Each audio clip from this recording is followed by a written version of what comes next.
Kunalo musho kaThixo ukuthi angeke asehlisele okungaphezu kwamandla ethu.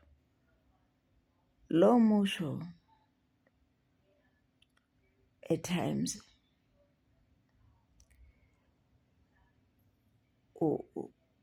uzwisa ubuhlungu kakhulu,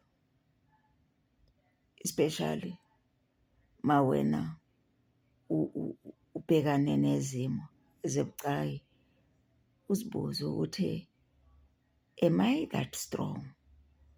UThixo ucabanga ukuthi lokhu mina ngizodlula nje, ngiphushe ngale, ngibone ukukhanya kwethaneli, ngikahle nje, ngihamba phakathi kobunyama lobu, ngikule wilderness.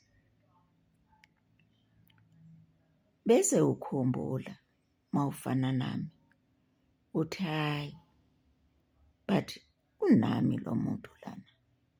Yikho nje ethi angeke angehlisele okungaphezu kwamandla ami. Uyazi ukuthi mase ngisindwa ngizakwathulela kuyena. Mawucabanga uqala ukuthwala imithwalo, ngani yakuphi usayingane, babekwetheza umthwalo onzima. Uthi mawusuqala ucomplain uthi intamo yakho sibuhlungu, bathathe lo mthwalo onzima bakunikeze omncane. Pho uThixo wenza ukwedlula lokho. Masingamngabazi uThixo. I've heard many theories zabantu ngobudlelwano babo noThixo wabo. Very interesting stories ukuthi lo muntu kaThixo waba nobudlelwano noThixo uhambe kanjani kutheni. Inye into kolwami uhambo engayinanzelela lento yokuthi ase ngiyoqala ukujabula idlulisa amalawulo, kukhona nje okuzothi kungivelele ukuthi ngibese ngiyokhumbula ukuthi konje ngingumntakabani. Singamakholwa, ukukholwa kwethu kushiyene. Angijaji ukukholwa komunye umuntu ngoba ngazi lapho uThixo amdlulise khona lo muntu wakhe. Mina ngazi ngolwami uhambo nje. Ngiyazi ukuthi baningi abantu abalubheka uhambo lwami banyaze banyanye, bangenza umntaka Satane, kodwa mina ngiyazazi ukuthi ngumntakabani ngoba ngiyazi ukuthi lo Thixo wami ongidlulise kuphi ungenzelene.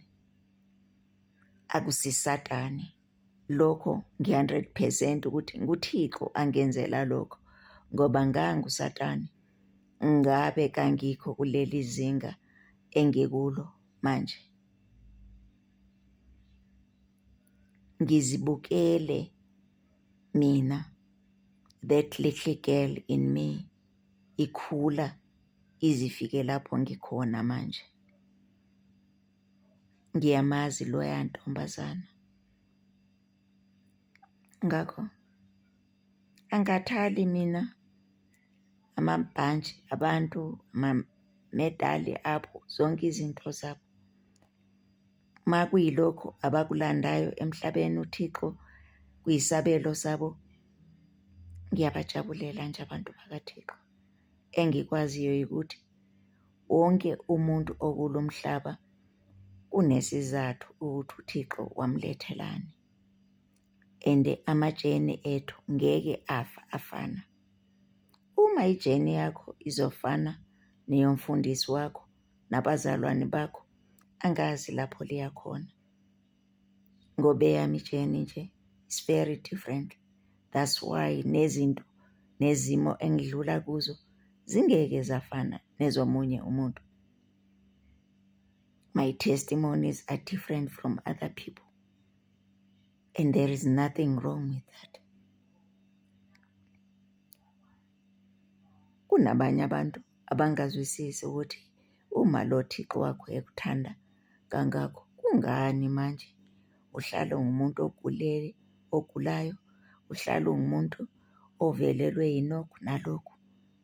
Why uThixo wakho enza konke lokho?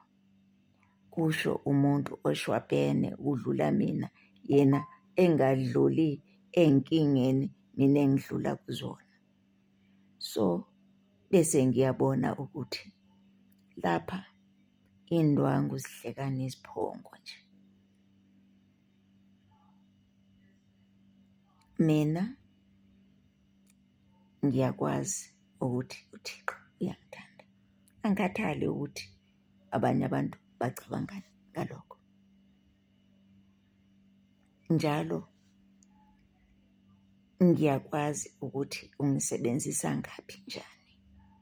Ngeke ngenze intando yabantu balomhlaba mina. Even ekaPastor angiyenzi intando kaPastor, ngiyenza ekaThixo. Uma uThixo ethi namhlanje uya eNineve, yikho lapho ngiya khona. Angikhathali ukuthi uPastor uthe ngiye eTharakhishi, mina nginjalo nje. Ngiyabonga.